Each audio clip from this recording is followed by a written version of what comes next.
महाराज, क्या हम लोग अंदर आ सकते हैं? आइए आइए आइए। आज आप तीनों एक साथ, क्या बात है? महाराज, आज हम तीनों आपसे राज्य के बारे में नहीं, अपितु कुछ पारिवारिक वार्तालाप करने आए हैं। अच्छा, बताओ क्या बात है। महाराज, बचपन से हम तीनों मित्र रहे हैं। इस आपसी रिश्ते को हम तीनों पारिवारिक संबंधों में बदलना चाहते हैं, ताकि हमारी आने वाली पीढ़ी भी आपस में संबंध बना रहे। प्रधानमंत्री जी, हम आपकी बात समझे नहीं। महाराज, आप तीन युवा पुत्रों के पिता हैं और हम तीनों एक एक युवा पुत्रियों के पिता हैं। हम अपनी पुत्रियों का विवाह आपके पुत्रों के साथ करना चाहते हैं। ओह, तो ये बात है। महाराज उन तीनों से खुश होती हुई बोले। मुझे आप तीनों का ये प्रस्ताव स्वीकार है।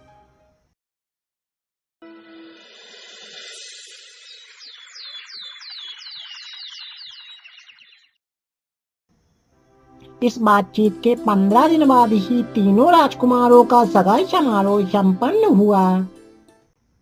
उसी रात को सेनापति, खजांची और प्रधानमंत्री की गुप्त मंत्रगणना हुई। हमारी योजना के अनुसार तीनों राजपुत्रों के साथ हमारी पुत्रियों की सगाई तो बड़ी आसानी से हो गई। अब हमें अपने योजना के दूसरे चरण को जल्द ही पूर्ण कर लेना चाहिए। तो ठीक है, आज की रात ही राजा पद्मावत की आखिरी रात होगी।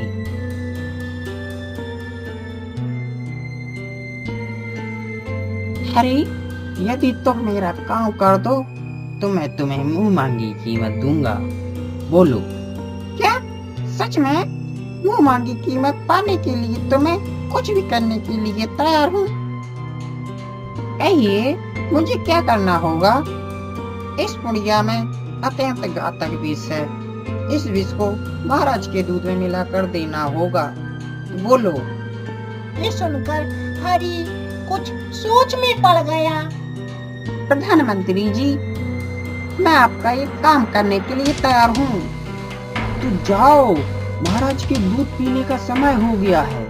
उन्हें विष वाला दूध देना है ना। जाओ जाओ जाओ।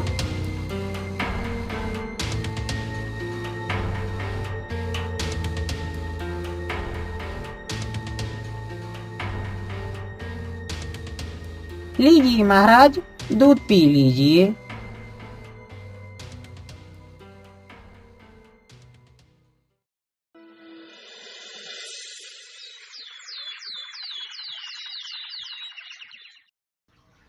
सुबह होने पर जब दास दासियां महाराज के कक्ष में आई और शीघ्र ही महाराज की मृत्यु का समाचार आग की तरह पूरे राज्य में फैल गया। ये समाचार सुनकर इधर प्रधानमंत्री, खजांची और सेनापति बड़ी धूमधाम से झूम रहे थे। अब पद्मावत मर गया। अब हमारी योजना बिना किसी विघ्न के पूरी हो जाएगी।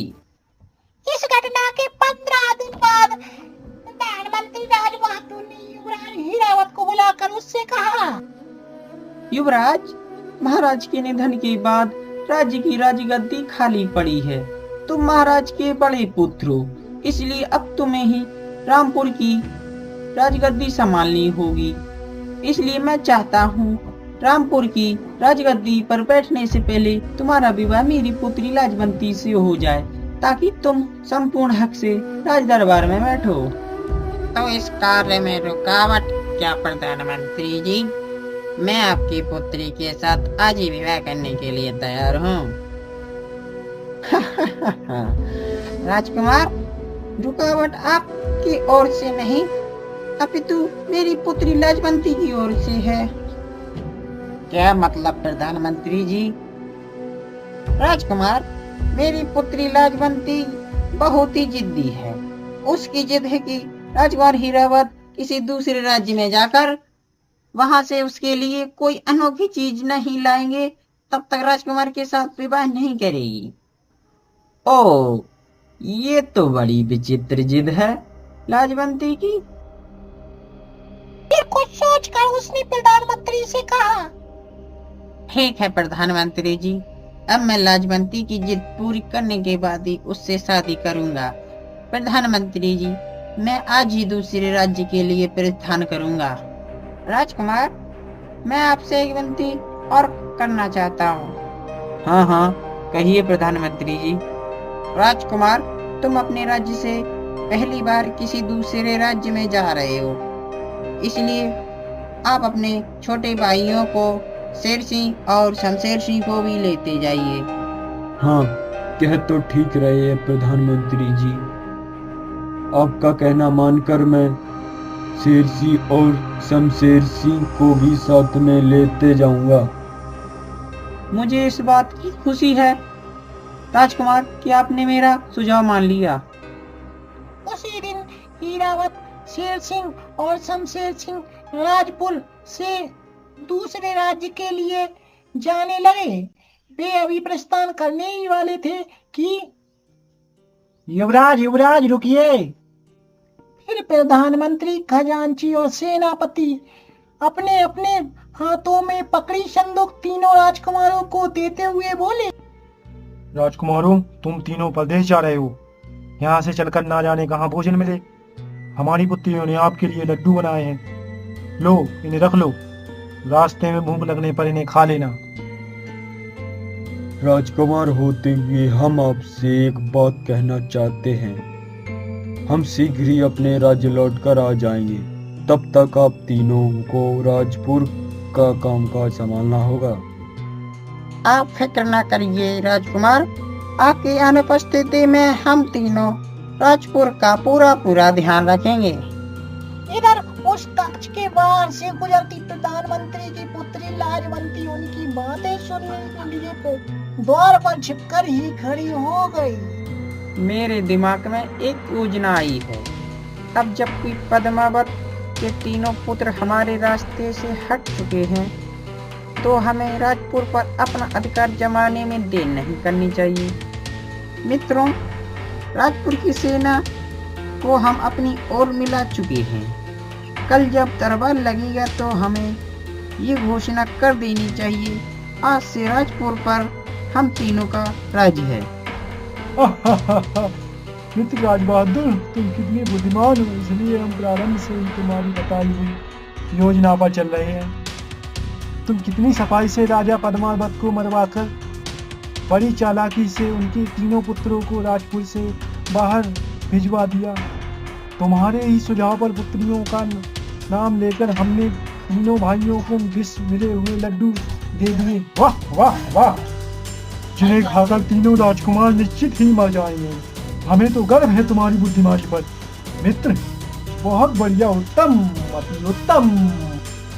उनकी बातें सुनकर कक्ष के बाहर खड़ी लाजवंती के पांव के तले जमीन ही खिसक गई और वो सोचने लगी, इन तीनों ने तो बड़ा ही घिनौना को चक्कर रचा है।